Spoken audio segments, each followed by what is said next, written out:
Uncle నమస్తే uncle. నమస్తే. ఏం పేరు? మారుతి. మారుతి గారు చెప్పుల షాప్ మీదేనా? మాదే. ఓకే, ఎట్లా ఉంది బిజినెస్? బాగానే ఉన్నారు. బాగానే ఉందా? ఓకే అంకుల్, ఏం లేదు, ఇప్పుడు దగ్గరలో పార్లమెంట్ ఎలక్షన్స్ ఉన్నాయి ఇంకో 2 వారాలలో. సో మీరు కూడా చూస్తున్నారు, 3 పార్టీలు ప్రచారానికి హోరాహోరీగా సిద్ధంగా ఉన్నారు. సో మరి ఎట్లా ఉంది మరి మల్కాజ్గిరి పార్లమెంట్ నుండి చూసుకుంటే ఎవరికి ఛాన్స్ ఉంది ఇక్కడ గెలవడానికి? అంటే ఈటెలకే ఉంది, బీజేపీ గెలిచే ఛాన్స్ ఉంది. ఎందుకు ఈటెల రాజేందర్ ఎందుకు గెలవాలంటే ఏం చెప్తారు? అంటే ఇక్కడ ఏదున్నా కానీ అక్కడైతే మోదీ ఉండాలా, సెంట్రల్లో మోదీ ఉండాలి. అంటే మోడీని చూసి ఓటేస్తారా ఈటెల రాజేందర్? మోడీని చూసి ఓటేస్తారు. ఓకే, ఎందుకు అట్లా?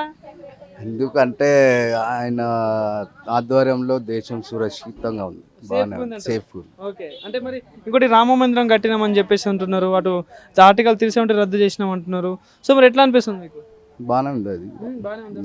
ఓకే, కానీ మరి ఇక్కడ తెలంగాణలో చూసుకుంటే కాంగ్రెస్ పార్టీ అధికారంలో ఉంది.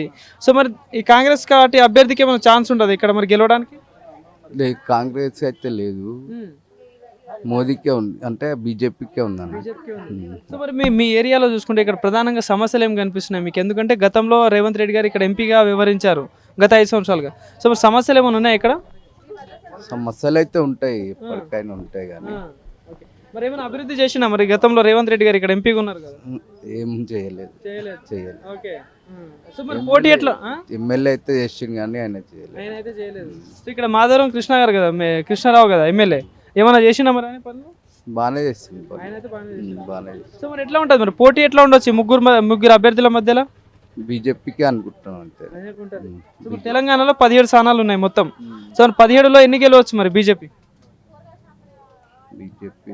ఒక 8-9 అనుకుంటున్నాను. ఓకే, సో మరి మెజారిటీ ఎంత రావచ్చు ఈటెల రాజేందర్కి? భారీ వస్తుంది. ప్రజల్లో స్పందన ఉందా మంచిది? బాగానే. Okay uncle, thank you.